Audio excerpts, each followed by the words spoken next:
신약성경 베드로전서 4장 12절 13절 2절 말씀입니다. 신약성경 381쪽입니다.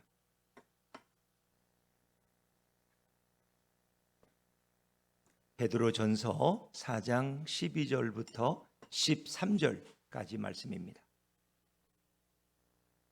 신약성경 381쪽입니다.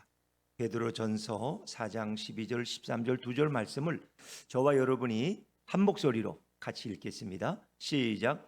사랑하는 자들아, 너희를 연단하려고 오는 불시험을 이상한 일 당하는 것 같이 이상히 여기지 말고 오히려 너희가 그리스도의 고난에 참여하는 것으로 즐거워하라. 이는 그의 영광을 나타내실 때에 너희로 즐거워하고 기뻐하게 하려 함이라. 아멘. 우리 한 번만 더 읽을까요? 12절 13절 시작. 사랑하는 자들아, 너희를 연단하려고 오는 불시험을 이상한 일 당하는 것 같이 이상히 여기지 말고 오히려 너희가 그리스도의 고난에 참여하는 것으로 즐거워하라. 이는 그의 영광을 나타내실 때에 너희로 즐거워하고 기뻐하게 하려 함이라. 아멘. 아멘. 할렐루야. 네. 가장 1년을 통틀어서 가장 더운 폭염이 계속되는 열대야의 밤을 지난 그런 정점입니다. 7월 마지막 날이고 이제 8월을 또 열게 되는 7월 마지막 주일입니다. 또 많은 교우들이 휴가를 떠나는 또 그런 계절입니다. 오늘 이 계절에 여러분들이 오늘 예배에 나오셔서 우리 주님께서 기뻐하실 줄로 믿습니다. 그리스도인들은 세상을 따라가는 자예요, 예수님을 따라가는 자예요? 예수님을 따라가야 돼. 근데 많은 사람들은 자꾸 세상을 따라간단 말이에요. 남들은 다 그렇게 하는데 뭐 어때? 딱 그렇게 하더라고. 또 요즘 그렇게 하는 거야. 우린 이렇게 살아가요. 그러니까 우리는 예수님을 따라가야지 이 세상을 따라가면 안 돼. 로마서 12장 2절에 너희는 이 세대를 본받지 말라 그랬어요. 우리 자꾸 이 세대를 따라가. 세상 풍속을 따라가고 다 요즘은 그렇게 하는 거야. 세상 유행을 따라가고 다 요즘 예수도 그렇게 믿는 거야. 이렇게 다 세대에 따라가요. 그러나 우리가 주님 앞에 섰을 때 주님 뭐라 그러실까? 남들도 다 그렇게 하기 때문에 우리도 그렇게 했다 그러면 주님은 내가 너에게 뭐라 그랬느냐? 이 세대를 본받지 말라 그랬잖아. 나만 바라보고 나만 따라오라 그랬잖아. 주님 말씀하실 거예요. 오직 예수님께만 삶의 기준을 두고 예수님께 표대의 기준을 두고 주님만 바라보는 저와 여러분 되시기를 주의 이름으로 축원합니다. 우리 좌우의 분들께 인사하시죠. 예수님만 바라봅시다. 시작. 예수님만 바라봅시다. 예수님이 우리 기준이, 예수님이 우리의 표대야. 오직 예수님만 따라가는 인생이 주님 앞에 설 때 가장 아름다운 인생이 될 수 있는 거예요. 사람들은 어디에서 태어나느냐가 굉장히 중요하죠. 시골도 있고 도시도 있고 바닷가도 있고 산골도 있어요. 왜 사람들은 자라난 환경에 따라서 다른 생각과 다른 마음을 가질 때가 많아요. 늘 전쟁터에서 전쟁하는 걸 보고 자란 아이들은 어른이 돼도 뭐 전쟁이 무섭지 않아. 그래서 그 몽골에 징기스칸 같은 인물이 나오는 거. 왜? 늘 거기서 부족들 전쟁하는 건 늘 보고 자랐거든. 그러나 전쟁이 없는 평화로운 곳에 살던 사람들은 전쟁을 보면 이거 충격을 받는 거야. 이거 어떻게 사람이 살지? 그래. 사람은 환경에 영향을 받는다는 거예요. 그래서 뭐 누구의 말에도 3번 이사했는데 뭐 한 번은 시장터에 갔더니 애가 그냥 장사하는 걸 배우더라는 거예요. 또 한 번은 또 조용한 마을에 갔더니 거긴 장례식장이 있어서 늘 애가 호곡을 하고 다니더라. 그걸 보고는 그러니까 자랄 때 환경이 너무 중요한 것 같아요. 해안가에서 자라난 사람들은 어릴 적부터 해산물을 많이 먹어요. 뭐 생선이고 뭐고 늘 필요하면 가서 잡는 거야. 우리가 그저 밥 먹으려다 없으면 야 밭에 가서 고추나 좀 따와라. 오늘은 저 오이 가지고 먹자. 이렇게 하는 것처럼 그분들은 없으면 야 바다에 가서 그 좀 건져와라. 이렇거든. 그들의 식탁에는 항상 사계절 해산물로 가득 차 있어요. 자, 그런데 반대로 내륙 깊은 곳에서 태어난 사람들은 해산물이 생소하고 낯설어. 그래서 해산물을 잘못 먹으면 큰일 난대. 여름엔 특히 이런 생선 먹었다가 큰일 난대. 이 질병에 대한 두려움 때문에 누가 생선을 갖다 줘도 잘 못 먹어. 왜? 그 살아온 환경이 다르다는 거예요. 미국에서는 이 소 목장을 서부에 가면 크게 하잖아요. 뭐 수백 마리 수천 마리 소를 기른단 말이에요. 그러니까 이 사람들은 어릴 때부터 육식을 많이 해요. 그래서 고기를 먹을 줄 알아요. 우리는 이제 식당에 가면은 그 피가 보이는 게 싫잖아. 스테이크 먹으려면. 그러니까 뭐 레어도 아니고 미디움도 아니고 우리는 웰던으로 거의 막 태울 직전으로 해서 우리는 먹어. 그래야 안전하다고 생각해. 근데 고기를 먹을 줄 아는 사람들은 그렇지 않다는 거예요. 그들은 주로 레어로 먹고 그저 해마야 그저 미디움 정도. 그죠? 왜? 이 고기를 다 익히면 맛도 없고 육즙이 다 타버리고 고기가 딱딱하고 맛이 없기 때문에 이 고기를 먹을 줄 아는 사람들은 웰던으로 절대 안 먹는다는 거예요. 근데 우리는 가면 물어보면 뭐 영어도 모르지만 웰던. 그게 아주 푹 익히는 거야. 그냥 태워주는 거예요. 근데 우리는 그런 걸 좋아한다는 거죠. 자, 여러분 이것이 바로 사람들의 살아가는 환경의 배경이에요. 그래서 시골에서 뭐 농사 짓고 소 한 마리가 그 집의 전 재산이야. 어디 소고기를 먹어봐. 못 먹어봐. 그런 사람들은 고기 먹으려면 배탈이 날까봐 무조건 익혀가지고 거의 태우다시피 해서 먹어야 된다는 거예요. 왜? 고기 잘못 먹었다 큰일 난다고. 이런 오해를 왜 하느냐? 자라나는 환경 때문에. 특별히 하와이 코나에 가면은 이렇게 늘 바다가 있기 때문에 윈드서핑을 하는 사람들이 많아요. 요즘 우리나라에도 그 양양인가 고성 쪽 가니까 거기 이렇게 윈드서핑 하는 곳이 많이 몰려 있더라고 사람들. 근데 그걸 하면 잘하는 사람들은 파도를 보면 너무 즐거워. 파도만 오면 야 파도다. 저거 타면 신나겠다. 왜? 그들은 늘 파도를 즐기니까. 윈드서핑을 하고 파도 집채만한 파도 위를 뛰어넘는 게 너무 즐거운 거야. 그래서 그 사람들은 일부러 파도가 있는 걸 찾아다녀. 근데 내륙 깊숙한 곳에서 바다도 못 보고 자란 사람들은 파도가 밀려오면 겁을 먹어. 이거 빨리 피해야 되는 거 아니야 이거? 왜? 파도가 무서워. 막 5층, 6층짜리 건물 같은 10m짜리 파도가 밀려오면 어이구 이거 무서워서 여기 못 자겠다. 이거 넘칠지도 모르잖아. 이제 그런 거예요. 그 사람은 자기 자라는 환경에 따라서 어떤 일을 당할 때 그거를 즐기기도 하고 거기에 대한 두려움을 갖기도 한다는 것입니다. 그러니까 서핑을 즐기는 자들에게는 잔잔한 바닷가는 지루함의 극치예요. 이들이 서동하는 파도의 높이는 적어도 10m 이상 되는 아주 거대한 파도를 그들은 보면 즐거워하고 뛰어들고 싶고 도전해보고 싶은 거예요. 똑같은 사람들이라도 파도를 보면서 느끼는 감정이 다르다는 것입니다. 그래서 인간이 자라난 배경과 삶의 양식에 따라서 생각도 다르고 시련을 만나도 그것을 대하는 태도가 달라요. 늘 힘든 일을 많이 겪은 사람들은 뭐 그 정도쯤이야 뭐 아무것도 아니야. 그런데 너무 곱게 자라면 어려운 일을 당하면 감당을 못하는 거야. 결국은 항복해버리고 말. 인간은 어떤 힘든 일을 겪을 때 그 힘든 일에 대해 반응하는 태도가 각기 다 다르다는 거예요. 이것이 바로 인간의 한계이고 이것이 바로 인간의 환경적 한계이라는 거예요. 인간은 이런 한계에 갇혀서 인생을 살아가는 것입니다. 사랑하는 여러분, 예수님이 이 땅에 오셔서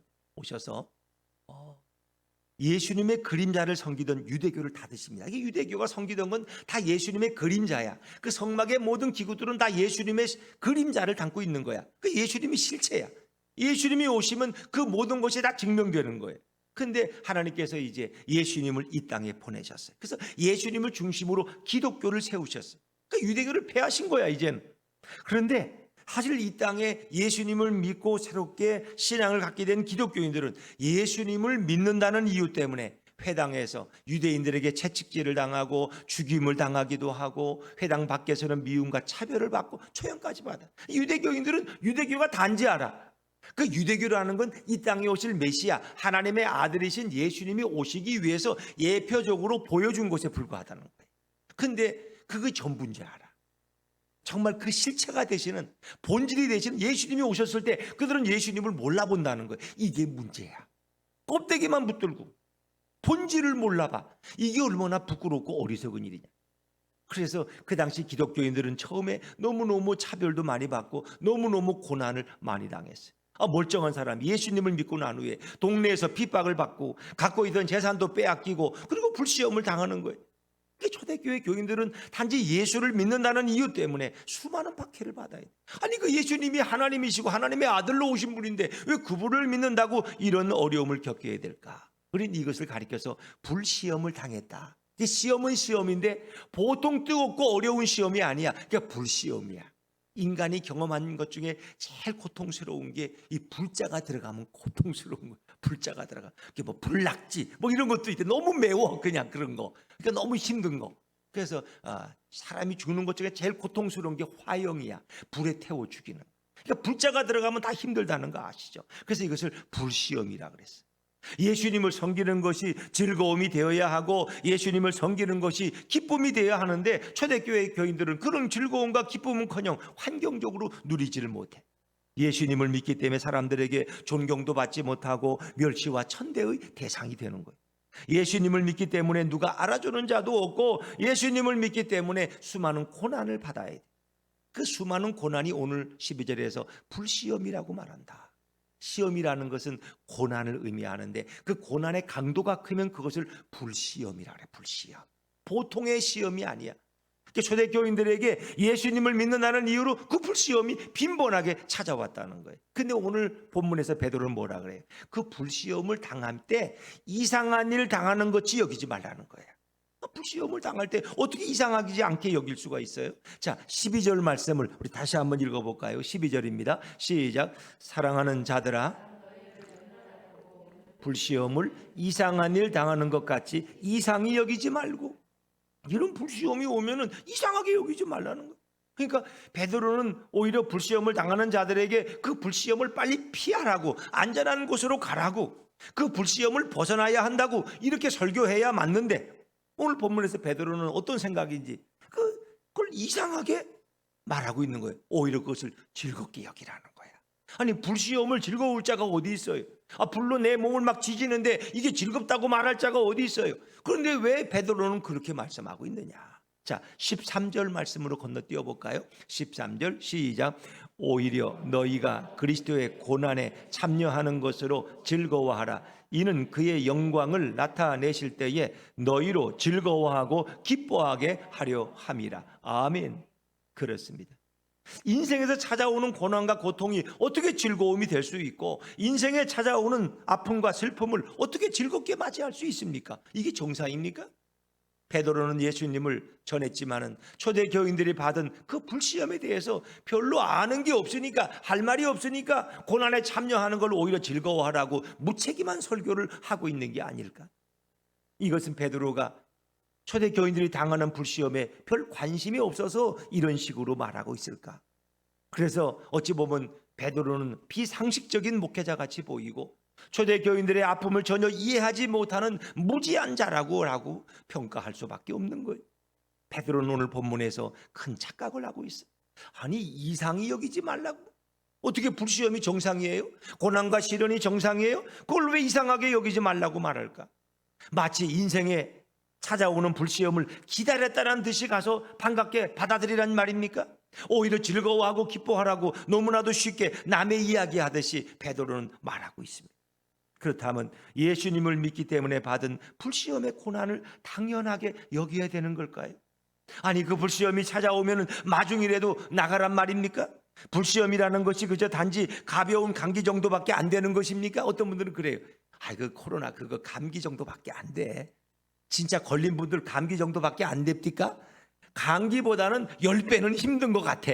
물론 사람에 따라서 쉽게 넘어가는 사람도 있지만 젊은이들은, 그러나 대개 연세가 있는 분들은 코로나 걸리면 그거 쉽지 않다는 거예요. 여러분, 베드로는 어떻게 불시험을 감기 정도쯤으로 여기는 걸까? 베드로는 불시험을 너무 가볍게 보는 것 같아요. 그 당시 불시험을 당하면요 집을 빼앗겨 일단은. 그래서 사업을 하지 못해. 사업을 문 닫아야 돼. 직장에서는 쫓겨나고 퇴출당해야 돼. 재산은 다 압수당하고 자녀는 학교도 못 가. 집에서 가정 공부해야 돼. 이런 상황이 온다면 누가 즐거워할 수 있습니까? 이런 시험이 갑자기 찾아온다면 어떻게 이상하게 여기지 않을 수가 있습니까? 사랑하는 여러분, 하나님께서 인간을 처음 창조하실 때 인간을 죽는 존재로 만드셨어요? 영원히 죽지 않는 존재로 만드셨어요? 영원히 죽지 않는 존재로, 영원히 사는 존재로 만들었어요. 그렇다고 인간이 그저 한가하게 살아가는 그런 게으른 존재는 아니었어요. 하나님은 인간을 창조하신 후에 모든 동식물들을 주관하고 다스리는 그런 위치에 인간을 세워주셨어요. 인간은 하나님께 위임받은 다스리는 모든 일들을 기쁨과 즐거움으로 감당하게 되었습니다. 하나님이 창조하신 이 우주 만물을 다스리는 일들은 하루하루 매일 감당하기에 쉬운 일은 아니었지만 아담은 그 일을 너무 즐겁게 감당할 수 있었어. 에덴 동산을 여기저기 돌보고 살피기 위해서 걸어야 할 때도 있었고 때로는 달려야 할 때도 있었어. 아담은 에덴 동산을 돌보기 위해서 걸을 때에 땀을 흘리고 달릴 때에 숨이 차오르기도 했어요. 그러나 그것은 즐거운 일이었어요. 조금 더운 것 같으니까 온도를 조금 더 낮춰놓으시겠어요? 네. 아담은 하루 종일 에덴 동산에 있는 동물과 식물들을 돌보는 수많은 일들을 정말 즐겁게 감당했어요. 그래서 하나님이 맡기신 이 일들을 다스리고 관리하는 일은 어려우면서도 기쁘고 즐거운 일들이었어요. 그런데 여기에 이제 문제가 오는 거예요. 아담이 하나님을 외면하고 하나님을 그 마음에 두기를 싫어하면서 인간은 타락하기 시작했어요. 교만해진 마음에 하나님을 떠나는 마음이 생긴 거야. 이제는 걷는 게 힘든 일이 되었고 달리는 것이 고통스러운 일이 되었어. 인간이 타락한 후에는 그 모든 것이 노동처럼 수고처럼 느껴지기 시작했어. 하루 종일 바쁘게 사는 것은 즐거움을 느끼기보다 괴로움을 더 많이 느끼는 것이 되었어요. 타락한 인간은 인생을 살아갈 때 기쁘고 즐거운 일보다 슬프고 괴로운 일들을 더 많이 경험하게 되었어요. 인간이 이제 하나님을 전적으로 외면합니다. 그 외면으로 인해서 인간에게는 불시험이 찾아왔어요. 인간은 인생을 살아가면서 연속적으로 불시험 가운데 살아야 되는 그런 인생이 되어버렸어요. 타락한 인간이 하나님을 버린 대가로 이젠 혹독한 불시험을 받으면서 영원토록 살아야 합니다. 타락 전에는 즐거움이, 타락 후에는 아픔이 되었어요. 타락 전에는 기쁨이, 타락 후에는 눈물이 되었어요. 타락한 인간은 이 세상을 살면서 힘들고 어려운 나날들을 보내며 살아가지만 죽어서도 구원에 이르지 못하게 되었어요. 이것이 타락한 인간의 총체적인 삶의 비참한 모습이었어요.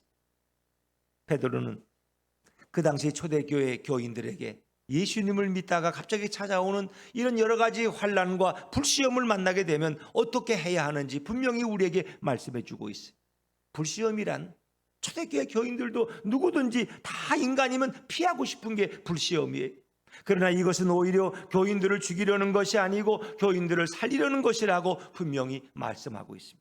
불시험은 고난에 빠지는 것이지만 그 고난을 통해서 우리는 예수님을 더 의지하게 되고 예수 그리스도의 은혜와 능력을 더 깊게 맛보게 되어서 결국 세상의 즐거움을 찾는 자가 아니라 예수님을 찾는 자들로 변화된다는 말씀이 바로 베드로의 말씀입니다.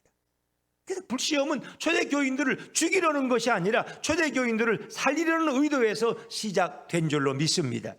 그래서 12절에 불시험의 정체성을 뭐라 그래? 연단. 너희를 연단하려고 오는 불시험. 이 목적이 연단이야. 연단이라는 건 단단하게 하는 거예요. 자기 몸을 잘 연단하면 근육도 나오고 근육질의 사내가 돼서 이렇게 여름에 가면 옷도 벗고. 내가 아는 어떤 전도사님은 교회에서 이제 수련회를 이제 한 달 후에 가게 됐어. 근데 자기가 이제 가면은 이제 초등학교 담당이니까 옷을 벗고 막 다녀야 돼. 그래서 그때부터 헬스를 한 달 했다는 거 아세요? 여인들에게 빈약한 가슴을 보여주고 싶지 않아서 막 이렇게 헬스. 내 누군지 얘기는 안 하겠어. 여러분이 추측해 보면 알아요. 네. 여러분, 자, 이 불시험의 정체성을 연단이라는 단어로 사용하고, 연단이란 파괴하는 것이 아니라 더 좋게 하려는 거예요. 연단이란 더 훌륭하게 만들려는 방법이에요. 12절에 사랑하는 자들아 너희를 연단하려고 오는 불시험을 이상한 일 당하는 것처럼 외면하지 말고 거부하지 말고 회피하지 말라는 거예요. 그리고 13절에 오히려 너희가 그리스도의 고난에 참여하는 것으로 즐거워하라고 말씀합니다. 13절에 이 그리스도의 고난에 참여한다 하는 말을 잘 이해해야 돼요. 예수께서 뭐가 좀 부족하셔서 그 고난을 좀 남겨놨어. 고난을 다 감당하지 못하고 고난을 남겨놔서 그 남은 고난을 초대교인들이 동참해야 된다는 그런 뜻이 아니에요. 그러니까 예수님의 뭐 구원이 불완전한 건가? 그분이 뭔가 하다가 힘이 부족해서 시간이 없어서 좀 남겨놓은 고난을 또 우리가 또 채워가야 되는 거야? 그래서 고난주간 되면 우리는 금식해야 되고 가서 자신을 학대하고 잠도 안 자고 이래야 되는 겁니까? 그게 아니라는 거예요. 그리스도는 모든 불시험을 다 받으시고 구원을 완전히 다 이루신 줄로 믿습니다. 이 말씀의 핵심은 초대교인들이 그리스도의 고난에 참여하는 것은 그들이 불시험의 연단을 받아서 더욱 영광스러운 자로 변하게 된다는 의미예요. 왜? 고난을 받고 난 후에 놀랍게 그들이 영광스러운 삶으로 변화되는 것을 주님이 우리에게 가르쳐주고자 하는 거예요. 영광스러운 자로 만들어주기 위해서 불시험이라는 연단, 곧 세상의 핍박과 어려움을 통해서 예수님을 더욱 깊이 만나게 된다는 뜻입니다. 여러분, 우리가 세상에 살면서 한번 보세요. 남자든 여자든 돈 많고 권력이 많으면 당연히 어디에 빠지기 좋아요? 술과 도박과 여자에 빠지게 되는 거예요. 특히 남성들은 누구나 돈이 많아지면 자기 부인을 보면 옛날엔 예뻤는데 별로 안 예쁜 것 같아. 나이가 60이 다 돼가지고, 야, 그러면 40대 30대 여성은 얼마나 이쁠까? 내가 돈이 있는데, 얼마든지 여자들을 돈 주고 살 수 있는데 어떤 유혹에 빠지기 쉽잖아요. 그러니까 남성들은 돈이 많고 권력이 따라오면 술과 도박과 이성에 빠지게 되고 그리스도와 점점 멀어지게 된다는 거예요. 뭐 여성들도 돈이 많으면 또 이상한 또 그런 클럽에 가서 잘생긴 남자들 안 치고 술 먹는 그런 데가 있다고 그러더라고요. 여러분, 이렇게 되면 초대교인들은 결국 구원을 받지 못하고 영원히 지옥에 떨어져야 되는 거예요. 베드로는 이런 잘못된 길을 막는 중요한 영단의 중요 중에 불시험이 있다고 알려주면서 이 불시험을 통해서 연단을 받게 되면 세상의 죄악을 멀리하고 그리스도와 교제하고 그리스도와 가까워지면서 그리스도의 은혜로 영광스러운 인생을 살 수 있다고 분명히 말해주고 있습니다. 그렇기 때문에 불시험을 이상한 일 당하는 것처럼 이상하게 여기지 말라고 말씀합니다. 불시험은 초대교인들을 망하게 하고 죽이는 도구가 아닙니다. 오히려 불시험은 초대교인들을 살리는 것이고 영광스럽게 만들어주는 도구가 되기 때문에 즐거워하고 기뻐하고 감사해야 한다고. 베드로 사도는 세상의 관점이 아니라 예수 그리스도의 관점에서 자신의 성도들에게 분명히 말하고 있습니다. 세상적인 관점으로 보면은 불시험이 당하면 아유, 저 사람들 불쌍하다, 너무 안 됐다, 너무나 죄를 많이 져서 이렇게 생각할 거예요. 그러나 예수님의 관점에서 보면 그것처럼 고귀하고 아름다운 일이 없는 거예요. 왜? 그들의 인생이 모든 내면이 다 영광스러운 삶으로 바꿔지니까. 예수님은 이 세상에 오셔서 죄가 없으면서도 악한 일을 행하지 않으셨는데도 불구하고 불시험을 계속해서 여러 번 당하셨어요. 예수님은 불시험을 늘 경험하며 살아가셨어요. 사람들에게 모욕을 받으셨고 굶주림의 고통을 받으셨으며 뜨거운 태양 아래 메마르고 타오르는 광야를 걸으면서 불시험 같은 사역을 하신 분이 바로 예수님이에요. 그리고 끝내 모든 인간들의 죄를 대신 짊어지시고 대신 십자가에서 죽으신 분이 우리 예수님이에요. 예수님께서 받으신 불시험은 어떤 인간도 받을 수 없는 큰 불시험이었지만 결국 예수님은 그 불시험을 다 받으셔서 구원을 완성하시고 영광스러운 하늘 보좌로 다시 올라가서 큰 영광 중에 구원의 길을 준비하고 다 이루셨습니다. 이로 인하여 예수님은 수많은 죄인들이 돌아오는 것을 매우 즐거워하고 기뻐하셨어요. 예수님께서 이 땅에서 불시험을 회피하지 않고 다 받으셨기 때문에 십자가에서 구원을 이루셨고 다시 하늘로 올라가서 영광 중에 기뻐하고 즐거워하고 계신 줄로 믿습니다. 바로 예수님이 이미 그것을 다 경험하신 거예요. 예수님은 이 세상에서 불시험을 받으셨지만 인간처럼 무능력하거나 나약한 존재가 아니십니다. 예수님은 모든 불시험을 다 외면하고 피할 수 있는 전능한 존재이십니다. 예수님은 비록 인간의 모습으로 이 땅에 오셨지만 그렇다고 그분 안에 있는 거룩하신 전능한 신성이 없어지고 사라지고 제한받은 것은 아닙니다. 예수님은 사탄의 권세를 단번에 무너뜨리고 이 세상을 한순간에 멸할 수 있는 전능한 분이십니다. 그러나 예수님은 자신의 전능함으로 불시험을 회피하지 않으셨습니다. 예수님이 자신의 전능함으로 불시험을 회피하고 이 땅에 내려오지도 않으시고 십자가에서 죽지 않으셨다면 이 땅에 그 어떤 인간도 자신의 경건함이나 자신의 공로로 구원을 받지 못하고 다 멸망당하여 죽고 마는 것입니다. 예수님은 자신의 전지전능한 신적 속성으로 인간들의 죄를 짊어지는 불시험을 스스로 결정하시고 스스로 죽음에 이르신 것입니다. 예수님은 힘이 없고 나약했기 때문에 십자가에 달려 죽은 게 아니에요. 예수님은 불시험을 당하고 난 뒤에 찾아오는 영광을 정확히 알고 계신 거예요. 그렇죠. 내가 이 고난을 당했는데 그 영광, 부활의 영광이 그 고난과 비교할 수가 없더라는 겁니다. 예수님은 그 불시험 그 다음에 나타나는 구원의 완성으로 인하여 구원받은 모든 자들이 즐거워할 것을 미리 알고 있었기 때문에 예수님은 불시험을 자발적으로 그리고 기쁨으로 다 감당하셨습니다. 왜냐하면 예수님은 그 본체가 전능한 하나님이시기 때문입니다. 예수님께서 이 땅에 내려오셔서 죽어가는 인간들을 위해서 수많은 사역을 하셨고 그리고 자주 설교하셨습니다. 그때 그 어리석은 백성들은 예수님의 설교에 감탄하기보다는 예수님의 설교 때에 소리를 지르고 반박하고 야유를 보내고 수군거리면서 비방하고 비난하기를 멈추지를 않았습니다. 예수님께서 인간들을 구원하기 위한 사역을 한다면 인간들은 마땅히 그 예수님께 찬양과 영광을 돌려야 되는 게 맞지 않습니까? 그런데 오히려 백성들은 어리석어서 예수님에게 모욕을 주고 인간이 감당하기 어려운 수모를 예수님께 주었습니다. 그들은 예수님을 욕하는 것으로 만족하지 않고 예수님이 설교하는 중에 설교를 수시로 반박하고 설교를 끊어버리고 돌을 들어서 예수님을 치려고까지 했어요. 예수님은 자신이 하늘에서 내려온 유일한 그리스도, 즉 하나님의 아들 메시아라고 말할 때에 가장 큰 불시험을 만났어요. 내가 바로 하늘에서 내려온 메시아다, 하나님의 아들이다. 그럴 때 사람들은 돌을 들어서 예수님을 다 치려고 해요. 그것이 예수님이 당하는 제일 큰 불시험이었어요. 인간들은 영광받아야 할 예수님을 당연히 죽음에 이르러야 할 자로 판단했어요. 그리고 예수님을 때리고 그리고 심한 고문을 받게 한 후에 가장 끔찍한 십자가에 예수님을 죽게 만들었어요.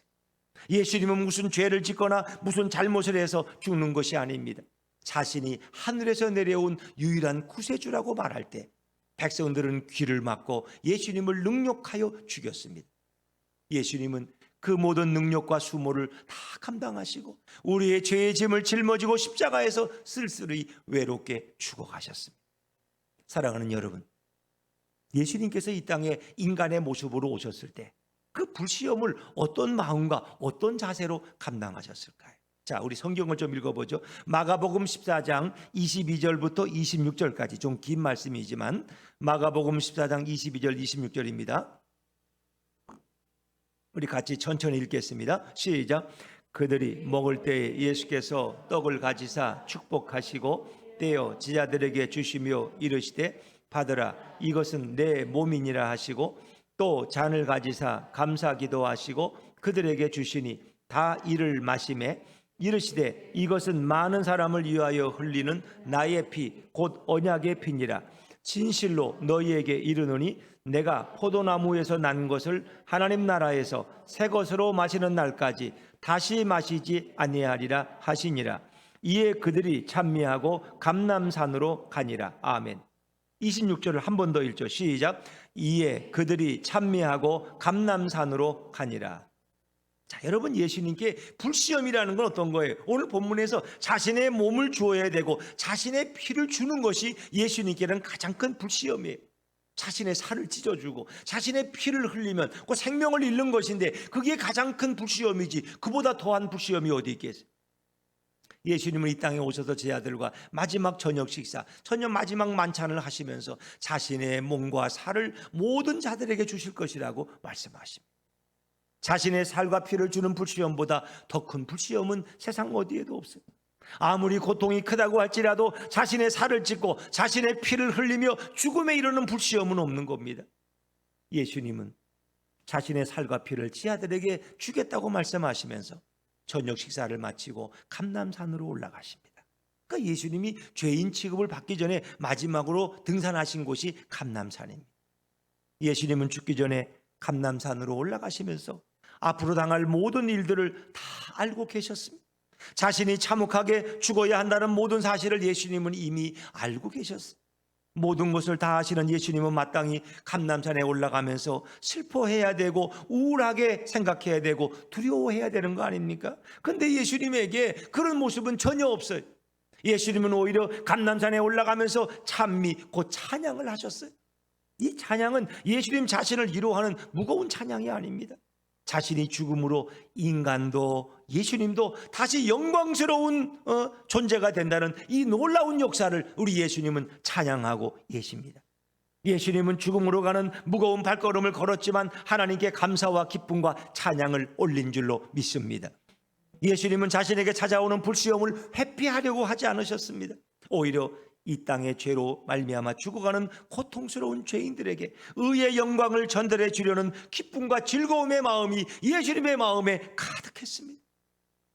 예수님 자신은 불시험 중에 죽어가지만 자신을 따르는 모든 자들에게 새 생명을 주신다는 이 기쁨에 사로잡혀서 감람산으로 올라갈 때 기쁨과 감사와 감격의 찬양이 흘러넘친 것입니다. 예수님은 이 땅에 계실 때 불시험에 대한 마음이 항상 이러하셨습니다. 여러분, 즐거움이라는 건 뭡니까? 즐거움이란 어떤 고통과 수고의 대가도 없이 얻어지게 된다면 그건 진정한 기쁨과 즐거움이 아니지. 우리 고진감래란 말이 있죠. 고생 후에 즐거움이 오는 거야. 고진감래. 그러니까 뭔가 땀을 흘리고 애를 썼는데 그것이 잘 이루어졌을 때 그 기쁨이 큰 거야. 잠만 자고 아무것도 안 했어. 근데 뭔가 결과가 이루어져. 그럼 별로 기쁨이 없어. 내가 노력하지도 않고 땀도 흘리지 않았기 때문에. 여러분, 올림픽 금메달을 따기 위해서 경기에 선수들은 출전합니다. 그런데 경기에 갈 때마다 참가상으로 금메달을 다 줘. 그럼 금메달이 무슨 가치가 있어요? 꼴찌에도 금메달 하나씩 다 줘보내. 그 금메달은 어떤 즐거움도 주지 못하고 어떤 감격도 줄 수가 없어. 금메달은 하나야. 그 종목에서. 그러니까 그 종목에서 금메달 하나 혼자 딸 때 그 모든 고통과 인내의 세월이 그 오버랩되면서 그 즐거움은 이루 말할 수 없는 거예요. 우상혁 선수가 세계 높이뛰기 선수 대회에 나가서 은메달을 땄는데 은메달도 참 귀한 거예요. 우리나라의 역사에 그런 일이 없어요. 근데 앞으로 3년 후에 내가 더 열심히 노력해서 금메달을 따겠다고 이렇게 그가 발언을 하더라고요. 고생 후에 오기 때문에 그게 값진 거예요. 즐거움이란 반드시 인고의 세월이 있어야 하고 즐거움이란 반드시 고난을 극복해야 돼. 되게 자녀들을 보면은 아빠가 더 사랑해요? 엄마가 더 사랑해요? 그 잘 모르죠. 집집마다 달라. 어떤 집은 엄마는 냉정하고 아빠는 또 그냥 뭐 건드리고 이래 그냥. 저 집은 또 딸을 누가 더 사랑하는지 몰라. 이제 아빠가 더 사랑하는지 엄마가 더 사랑하는지.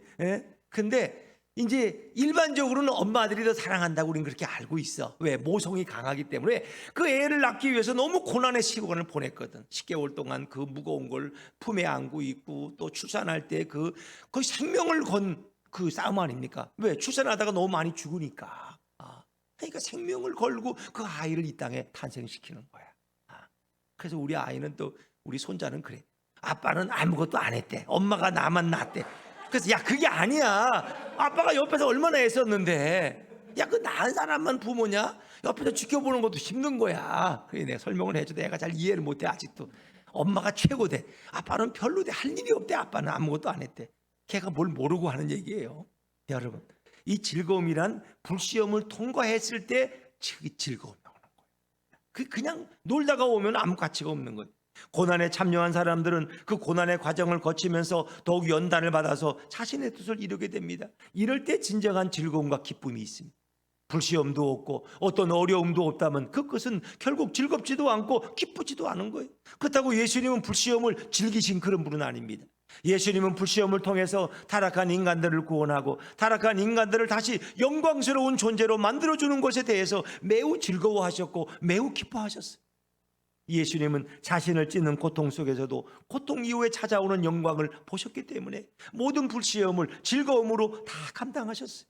여러분, 정말 즐거움이란 불시험 같은 고통과 아픔과 통증을 수반하지만 그 모든 과정을 다 겪고 결말에 도달할 때 밀려오는 기쁨과 즐거움은 이루 말할 수가 없다는 것입니다. 의의 면류관은 일평생 주님을 위해서 모든 불시험 중에서도 참고 인내한 자에게 주는 매우 큰 상이 바로 하늘의 면류관이에요. 그렇기 때문에 불시험을 겪은 자만이 주님이 주시는 면류관의 즐거움과 기쁨을 알 수 있습니다. 타락전의 인간은 무거운 책임을 갖고 있었어요. 하나님이 창조하신 자연과 동물들을 관리하는 것이 기쁘고 즐거운 일이었어요. 그러나 인간은 하나님을 통한 즐거움보다 세상을 통한 즐거움을 더 탐닉하게 되고 끝없는 타락으로 빠져들어가게 되었어요. 그 타락한 인간은 인생을 사는 동안 즐거움보다 환난과 아픔과 통증의 시간이 더 길어지는 불시험 같은 인생을 살게 됐어요. 타락한 인간은 그래서 불행해진 거예요. 스스로 그 불시험에서 빠져나올 능력이 없어요. 타락한 인간은 이 세상에서도 불시험을 당하고 죽어서도 불시험을 영원토록 당해야 될 운명이 됐어요. 그렇게 불시험을 당해야 하는 인간은 가장 비참한 존재로 전락한 거예요. 하나님 아버지는 그 인간을 불시험 속에서 건져주셔서 다시 즐거움과 그 구원의 행복을 회복시켜 주고자 이 땅에 누구를 보내셨어요? 예수님을 보내신 거예요. 그 다시 온 타락한 인간들이 하나님께 돌아오도록 역사해 주신 거예요. 하나님은 예수님이 타락한 인간들을 대신해서 모든 불시험을 대신 받게 되면 인간의 모든 불시험을 면제해 주시고 죽어서도 불시험을 완전히 제거하여 다시는 불시험에 빠지지 않도록 해 주신 거예요. 이게 하나님의 사랑이고 하나님의 섭리예요. 우리가 받을 불시험을 예수님이 대신 먼저 받으신 거예요. 이제 하나님 아버지께서 예수 그리스도를 통해서 인간에게 즐거움만 남도록 해주시고 인간에게 즐거움과 기쁨의 천국으로 들어가도록 해주셔서 에덴 동산과 비교할 수 없는 천국에서 즐거움과 기쁨으로 영원히 살 수 있는 길을 예비해 주신 줄로 믿습니다. 하나님 아버지의 끊임없는 은혜와 자비가 아니었다면 인간은 그렇지 못했을 거예요. 불시험 가운데 태어나서 온 인생을 불시험으로 시달림 받다가 결국 죽어야 되는 비참한 존재가 될 수밖에 없었어요. 하나님 아버지의 은혜와 자비로 인해서 인간은 다시 영광스러운 존재가 되었고 즐거움과 기쁨이 충만한 인생이 된 줄로 믿습니다. 이게 바로 하나님 아버지의 은혜인 것입니다. 초대 기독교인들은 예수님 때문에 받는 불시험의 환난과 불시험의 핍박 때문에 많이 낙심하고 많이 괴로워했을 것입니다. 그리고 자신에게 찾아오는 불시험을 도무지 이해할 수가 없었고 이상하게 여기며 잘못된 이해를 하게 되었어요. 그들은 그 불시험 그 자체만 보았고 불시험이 주는 여러 현상만 보았지 불시험이 자신들을 연단한다는 생각을 가져보지를 못했어요. 불시험이 자신들로 하여금 자신의 쾌락과 세상의 소망을 쫓지 않게 하고 오직 예수님만 바라보게 하는 연단의 과정이라는 걸 전혀 몰랐어요. 그래서 불시험이 오면 그것을 피하게 해달라고 부르짖으며 기도했어요. 불시험을 통해서 나를 정결하게 하시는 연단의 주님을 그들이 전혀 몰랐기 때문에 그 불시험을 통해서 나를 깨끗하게 하고자 하는 그 연단의 주님을 이해하지 못한 거예요. 하지만 이후에 어떤 불시험도 주님의 허락 없이는 나의 머리카락 하나라도 상하게 할 수 없음을 초대교인들이 깨닫고 난 후에는 불시험이라는 연단의 과정을 통해서 그리스도의 영광이 자신 안에 들어오게 되는 놀라운 비결을 깨닫게 되었어요.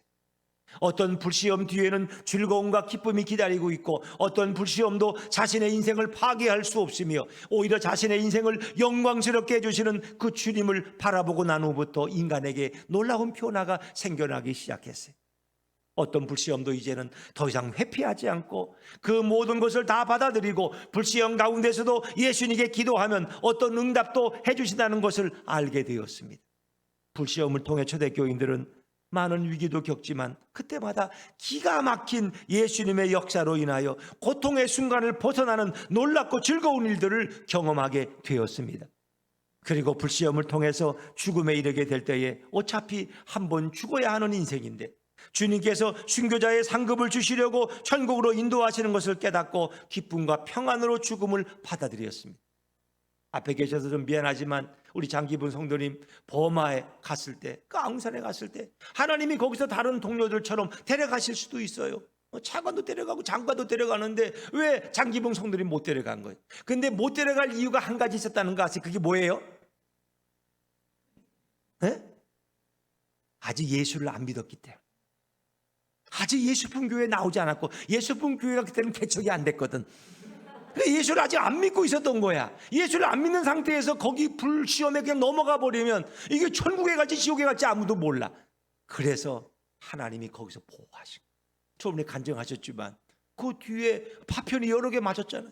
근데 하나님이 보호하신 거예요. 또 가장 좋은 이스라엘 방탄복을 입었기 때문에 하나님이 다 그렇게 미리 예비하신 거예요.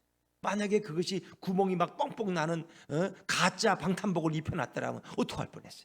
하나님 그렇게. 그래서 예수 믿고 나면 언제든지 주님이 우리를 데려가도 우리는 얼마나 좋은가요? 그렇습니다. 이 불시험 가운데 우리가 때로는 죽을 때도 있어요. 그래서 주님께서 순교자의 상급을 주시려고 천국으로 인도하는 것을 깨닫고 기쁨과 평안으로 죽음을 받아들일 수 있는 거예요. 그러니까 예수 믿고 나면은 죽음이 두렵지 않아. 죽어도 우리는 천국 가는. 고난받다가 가면은 것은 순교자의 상급이 너무나 큰 것을 알기 때문에. 그래서 이 초대교회 교인들은 죽음의 장소로 끌려갈 때에 얼굴에 기쁜 모습을 머금고 찬송하며 죽음의 장소에 갈 수 있었던 거예요. 사람들은 불시험은 초대교인들에게 위협이 되었지만 예수님 안에 있는 기쁨과 평안까지 위협할 수 없음을 알게 되었던 것입니다. 모든 사람들에게 불시험이란 피해야 하는 것이고 당하면 안 되는 것이고 걸리면 재수가 없는 나쁜 개념으로 받아들여졌을 거예요. 현대의 사람들은 불시험을 주는 종교와 불시험을 주는 신이라면 그런 종교를 가질 필요가 없고 그런 신을 믿을 필요가 없다는 세상의 관점을 가지고 있을 거예요. 모든 종교는 오늘이 중요합니다. 그러나 기독교는 오늘도 중요하고 내일은 더 중요한 줄로 믿습니다. 우리는 오늘을 믿음으로 살지만 내일은 더 중요합니다. 불시험 그 자체만 평가하는 종교라면 그것은 종교가 아니라 미신입니다. 그 미신의 경지에서 불시험은 고통이고 아픔이고 절대 악이 됩니다. 그래서 파도가 높아지면 멀리 도망가는 삶을 살라고 합니다. 하지만 이런 인생은 파도가 없는 잔잔한 바닷가에서 어떤 즐거움도 없이 인생을 소모하는 것입니다. 이것이 오늘날 모든 사람들이 원하는 바로 그런 삶이에요. 그러나 기독교는 다릅니다. 어떤 불시험이 다가와도 파도처럼 즐길 수 있고 어떤 불시험이 다가와도 그것이 예수님으로 인하여 다시 기쁨으로 변할 수 있다고 믿는 신앙을 갖게 되는 것입니다. 예수님은 인생의 위기의 파도들이 몰려오는 바로 그 순간에 서핑을 하라고 인도하십니다. 왜냐하면 예수님이 내조하시면 결코 그 사람은 망할 수 없고 결코 그 사람은 잘못될 수 없기 때문입니다. 해변가에 작은 아이가 수영도 못해요. 근데 바닷가에 둥둥 떠 있는 것처럼 이렇게 보이는 거예요. 멀리서 보니까 바로 그 아이의 아빠가 그 아이를 이렇게 안고 큰 키로 모래밭에 발을 디디고 서 있는 거예요. 멀리서 보면은 아이가 뭐 바다 가운데 헤엄을 쳐서 이렇게 배영을 하고 있는 것처럼 보이는 거예요. 근데 아빠는 밑에서 아이가 무서워하면은 두 팔로 아이를 안으면서 두려워하지 말라라고 하면서 이것을 즐겨라. 아빠가 너를 붙들고 있잖아. 이렇게 말하는 거예요. 이렇게 말씀하시는 분이 바로 우리 예수님인 줄로 믿습니다. 이 예수님을 믿으면 세상의 관점에서 세상을 바라보면 어떤 불시험도 주님의 팔 안에서 다 이길 수 있고 즐길 수 있는 것입니다. 그러나 이런 예수님을 모르면, 이런 예수님을 외면하면 결국 불시험의 끝없는 반복과 두려움 속에서 자신의 인생을 외부와 철저히 차단하고 아무도 믿지 못하고 아무와도 교제하지 않는 인생이 되어버립니다. 아무리 큰 집에 살아도 감옥소와 다르지 않습니다. 옛날 임금들은 화려한 궁궐에 있었지만 자신들은 그것을 큰 감옥이라고 불렀어요. 예수님이 없는 인생은 아무리 좋은 집에서도 답답함을 느끼는 것입니다. 성도들도 이제 인생을 살 때에 커다란 불시험이 찾아올 때가 있습니다. 그 불시험이 피해가지 않습니다. 그러나 세상의 사람들은 불시험을 당했느냐 당하지 않았느냐에 관심이 있습니다. 연말과 연초가 되면 사람들이 뭐 하러 가요? 점치러 가요. 토종 비결 보러 가요. 그러나 성경에는 점치지 말라고 분명히 말했어요. 그런데도 불구하고 성도들 중에 가끔 미꾸라지처럼 점치는 사람이 있다고 해요? 없다고 해요? 있다고 이렇게 얘기하더라고. 통계를 보면. 점치는 것의 가장 큰 관심사가 뭐예요? 불시험이 오래 오느냐 오래 오지 않느냐 뭐 그런 거예요. 올해 사업이 잘 되느냐, 사업에 뭐 어떤 어려움이 있겠느냐. 여러분, 만약 불시험이 온다면 어떻게 피할 수 있느냐가 가장 큰 관심사입니다. 그러나 성경은 불시험은 연단의 도구와 연단의 과정으로 오는 것으로 불시험으로 성도를 결코 해칠 수 없고 성도를 결코 나쁘게 할 수 없다고 성경은 말씀합니다. 오히려 불시험은 우리를 그리스도의 영광으로 가득 채우기 위해서 우리에게 역사하는 것이기 때문에 이것은 위기가 아니라 기회라고 분명히 성경은 말씀합니다. 할렐루야. 이건 위기가 아닙니다. 영광스러운 기회가 될 그런 상황입니다. 불시험에 대해서 세상은 피하려고 하지만 성도들에게 불시험은 예수님의 손 안에서 정죄되고 조정되고 변화되는 것입니다. 성도들을 깨끗하게 만들고 성도들로 하여금 예수님을 더 깊이 알아가게 만들고 성도들로 하여금 예수님의 영광과 능력을 맛보게 되는 즐거움의 시간이고 기쁨의 시간이 될 줄로 믿습니다. 그래서 성도들에게 불시험이 찾아오면 그 불시험보다 더 크신 예수님께서 성도들을 꼭 껴안고 계시기 때문에 오늘 본문에서 불시험이 오면 오히려 기뻐하고 즐거워하라고 말씀하십니다. 성도란 인생에 불시험이 찾아오면 절망하고 두려워하는 자가 아닙니다. 도망가는 자가 아닙니다. 성도가 그 불시험을 주신 예수님을 생각하면서 예수님을 바라보면서 이 불시험을 통해서 예수님을 더 뜨겁게 찾고 예수님을 더 간절히 구하고 예수님께 더 가까이 가게 된다면 그 불시험은 성도들을 영광으로 인도할 줄로 믿습니다. 그 불시험은 성도들에게 예수님의 영광을 자신의 영혼 안으로 들어오게 하는 기회가 되는 것입니다. 예수님도 불시험을 통해서 구원을 완성하셨고 구원을 성취하셨습니다. 어떤 불시험도 예수님의 사역을 무너뜨리거나 예수님의 구원 완성을 가로막지 못합니다. 불시험 가운데 오히려 예수님께 감사하고 예수님께 경배할 수 있는 것은 타락한 죄인들을 모진 불시험 가운데서도 끝까지 구원하시는 예수님이 계시기 때문입니다. 결국 예수님께 우리는 모든 경배와 찬양을 올려야 돼. 우리가 어떤 불시험을 당해도 예수님은 그 가운데 함께 계신 줄로 믿습니다. 이사야 43장 2절에 보니까 너가 물 가운데로 지날 때에 내가 너와 함께 할 것이다. 너가 강을 건널 때에 물이 너를 침몰시키지 못할 것이며 네가 비록 불 가운데 지날 때에도 너는 타지도 아니할 것이요 불꽃이 너를 사르지도 못하리라. 할렐루야. 그렇습니다. 주님이 불 가운데 계시는 거예요.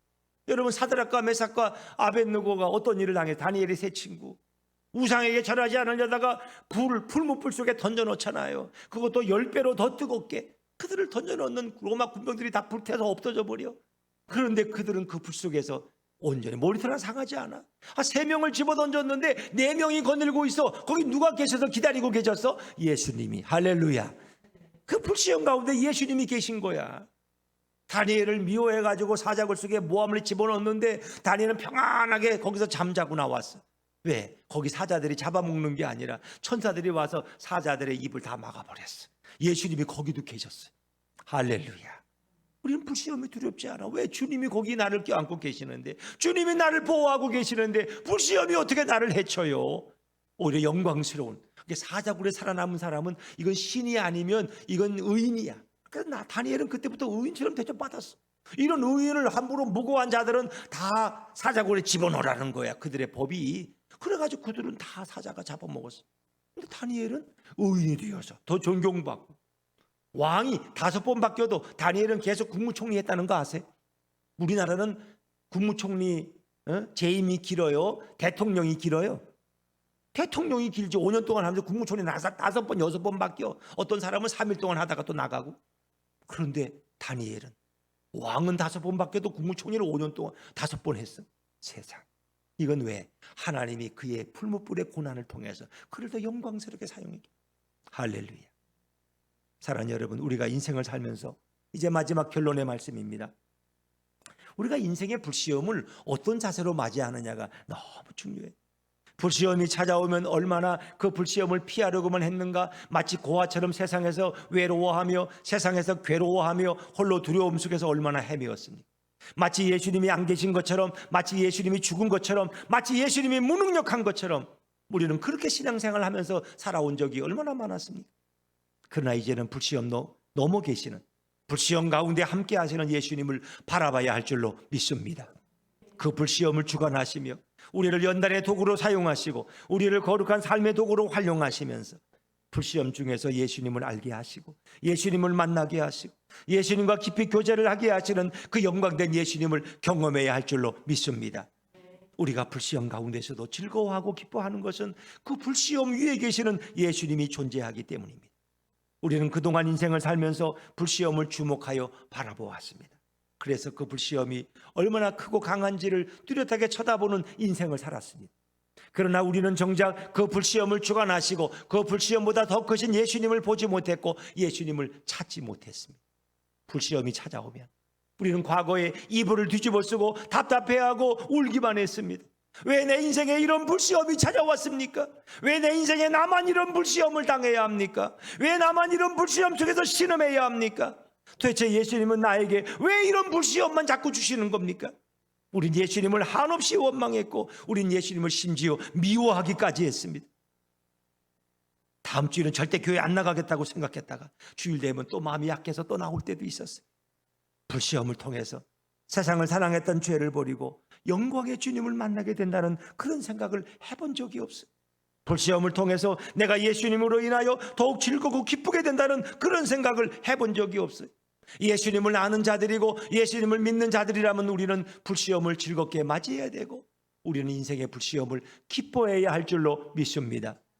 왜냐하면 예수님은 어떤 불시험 속에서도 우리와 함께 계시기 때문에 그러므로 예수님과 함께하는 자들은 인생의 어떤 불시험도 피하지 말고 당당하게 맞이하면서 그 불시험 위에 계시고 불시험을 주관하시는 예수님을 바라보면 인생의 커다란 파도가 밀려올 때에 피하고 도망가는 자가 아니라 그 파도를 즐기는 인생이 될 줄로 믿습니다.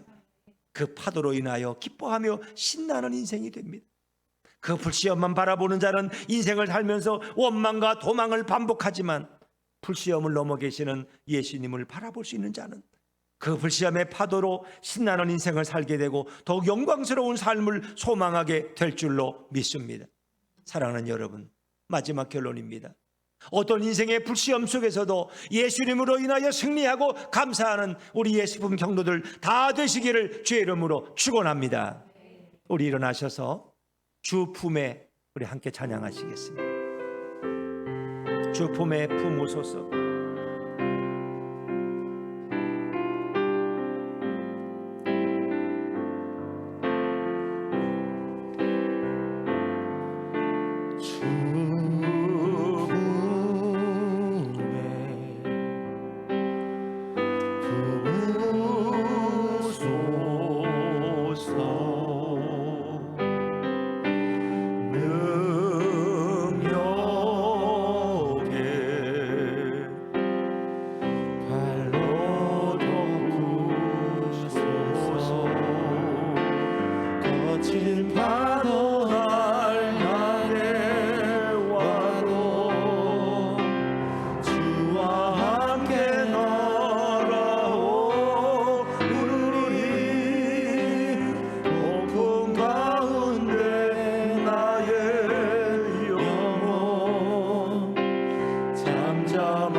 주님 안에 나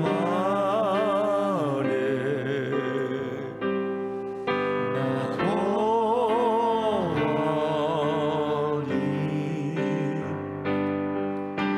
주는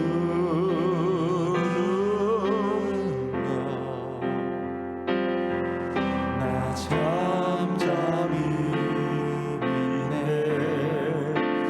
거친 파도 날 향해 와도 주와 함께 날아오르리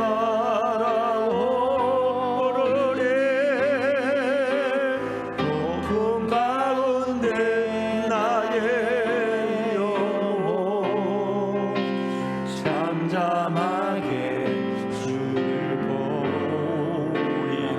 거친 파도 날 향해 와도 거친 파도 날 향해 와도 주와 함께 날아오르리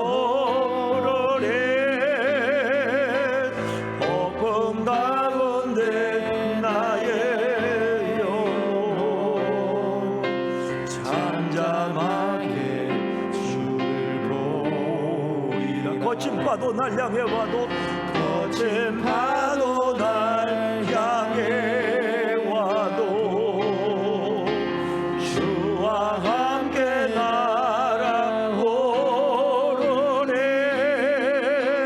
폭풍 가운데 나의 영혼 잠잠하게 주를 보리라. 거친 파도 날 향해 와도 거친 파도 날 향해 와도 주와 함께 날아오르리 폭풍 가운데 나의 영혼 잠잠하게 주를 보리라. 거친 파도 날 향해 와도 거친 파도 날 향해 와도 주와 함께 날아오르리 폭풍 가운데 나의 영혼 잠잠하게 주를 보리라. 이 시간 말씀을 생각하면서 통성으로 기도하는 시간 같습니다.